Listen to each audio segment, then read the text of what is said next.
మన నివాస స్థలమై ఉన్నాడు. ఆమేన్.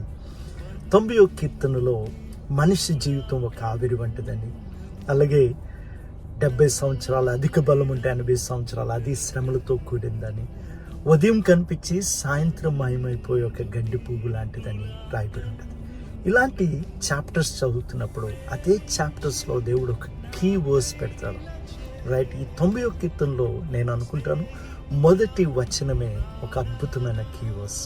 మన జీవితం ఇలాగ ఉన్నా సరే, ఇలాంటి పరిస్థితుల గుండా వెళ్ళినా సరే, మనకు నివాస స్థలము దేవుడై ఉన్నాడని దేవుడు చెప్తున్నాడు. దేవునికి స్తోత్రం, హల్లెలూయా. ఇంగ్లీష్ బైబిల్లో he is our refuge, he is our sanctuary and he is our stability అని రాయబడి ఉంది.